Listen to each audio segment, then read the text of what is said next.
Чүйдө 17 жаштагы кыздын өлүмүнө шектөө катары 52 жаштагы өгөй атасы Ысык-Көл облусунан кармалды. Бул тууралуу Бишкек шаардык ички иштер башкы башкармагынан кабарлады. Маалыматка ылайык 30 октябрда 1-Май райондук ички иштер бөлүмүнө 43 жаштагы аял кайрылып, анын жолдошу автоунаасы менен 17 жаштагы кызын уурдап кеткенин айтып арызданган.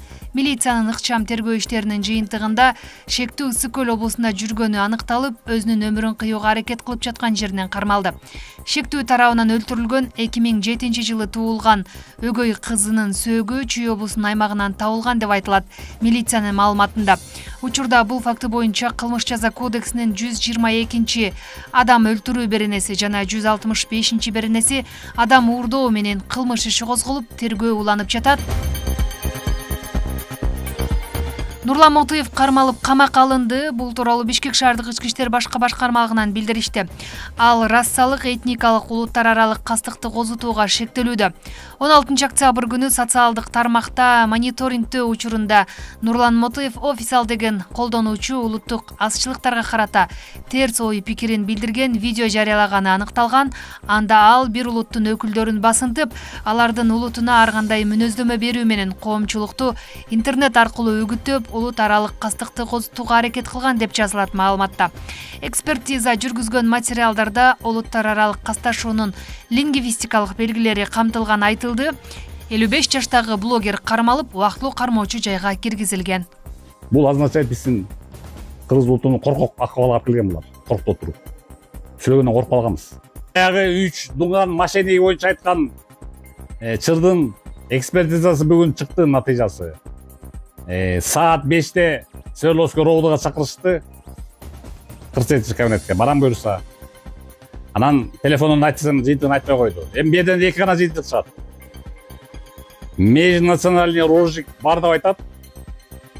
Же улуттар аралык розжиг берди жок деп айтат. Жок десе кете берүүңө дейт. Бар десе уголовный дело козголуп камап тасташы мүмкүн. Кыргыз Республикасынын баатыры Исхак Разаков атындагы орден негиздөө сунушталды. Мындай демилгени депутат Миргүл Темирбаева жогорку кеңеште көтөрдү. Ал мамлекеттик жана саясий ишмердин эмгектерин тизмектеп, алар согуштан кийинки мезгилде өлкө өнүгүшүнө эбегейсиз салым кошконун белгиледи. Темирбаева бул орден мамлекетке ак ниет кызмат кылган мамлекеттик жана муниципалдык кызматкерлерге, өлкөнүн экономикасын өнүктүрүүгө салым кошкон ишкерлерге ыйгарыларын белгиледи. Исхак Разаков мамлекеттик жана саясий ишмер, ал 1950-61 жылдары Кыргызстан Компартиясынын борбордук комитетинин биринчи катчысы болгон. Разаковго Кыргыз Республикасынын баатыры наамы ыйгарылып, ысымы мурдагы Испана шаарына берилген. Бул ак ниет кызмат кылган, таза иштеген мамлекеттик муниципалдык кызматкерлерге жана өзгөчө өндүрүштө өлкөгө өзүнүн салымын кошкон жеке ишкердик менен алектендерге гана ыйгарылат. УКМК төрагасы Камчыбек Ташиев транспорт министрине Заречная айылында бузулуп калган көпүрөнү бир түндө оңдоп бүтүрүүнү тапшырды. Ал кечээ Коштөбө айылынын тургундарынан кабар алганы баратып, көпүрөнүн абалы үчүн транспорт министрин катуу урушканын билдирди. Бүгүн бүтүрөсүң, бүтүрбөсөң өлөсүң, келип түнү менен жатасың дедим. Ишенбесеңер түндө барып карагыла, министр ошол жерде жатат деген Ташиев. УКМК башчысы ошондой эле айылдагы таза суу, транспорт жана бала бакча маселеси чечилерин айтып, мындай иштер мамлекетти тоногон чиновниктер азайганынан жасалып жатканын белгиледи. Мамлекеттин чөнтөгүнө бирөө кол салып көрсүн, колун кесип салабыз. Азыр чиновник уурдап жегенден коркот. Мыйзамдарга өзгөртүү киргизип жатабыз, буйруса январга чейин кабыл алынып калат. Анда коррупция, пара, кызматтык абалдан кыянаттык менен пайдалангандар сөзсүз түрдө камалары каралган, деди УКМК төрагасы. Министр транспорты мына жерден өткөндө Мос үчүн укмуш сөктүм, азыр ачык айтып. Сөктүм укмуш. Бүгүн бүтүрөсүң деди, бүгүн бүтүрбөсөң өлөсүң, бүгүн келип түнү менен жатасың деди. Бүгүн эгерде бүгүн ишенсеңер, түнү барып карагыла, ошол жерде бүгүн келип министр ошол жерде жатат.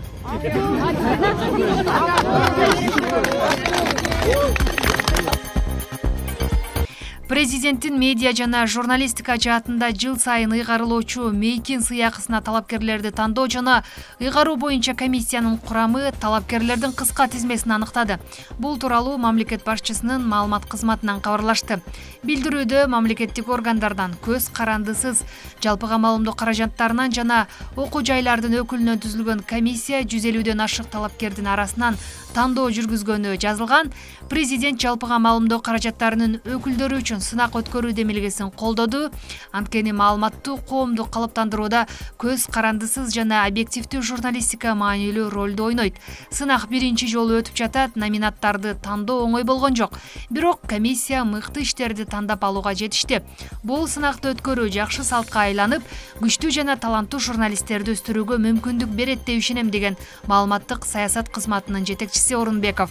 Сынактын жыйынтыгы салтанаттуу иш-чарада айтылары күтүлүп жатканы кошумчаланды. Садыр Жапаров журналисттер үчүн президенттик мейкин сыйлыгын негиздеген, демилге медиа жана журналистика жаатында чыгармачылыкты колдоо, жетишкендиктерди таануу, журналисттик кесиптин беделин жогорулатуу жана чыгармачылык активдүүлүккө дем берүү максатында иштелип чыкканы айтылган.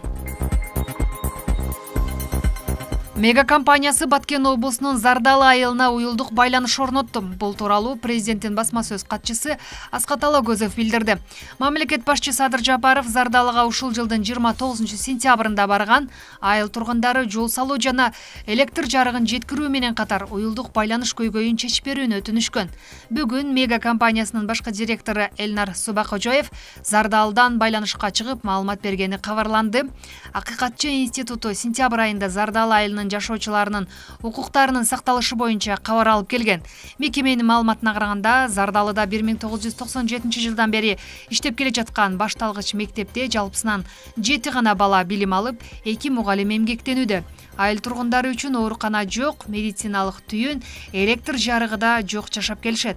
Айылды облус менен байланыштырган жалгыз шагыл жол 6 ай гана ачык болуп, кышкысын толук жабылып калат. Кыш мезгилинде тургундар аска жолундагы жалгыз таман жол менен жөө катташат. Канчада токтойт экен алдыгы күн панели? Күн панели күндүз иштеп атат, кечке чейин 6-дан 12-ге чейин биз букта погран застава бар экен 1 километрдей жерде. Ошол жерге да экинчи антенна койдук. Ошол жерден болсо питание алып 20-22 саатка чейин жетип атат.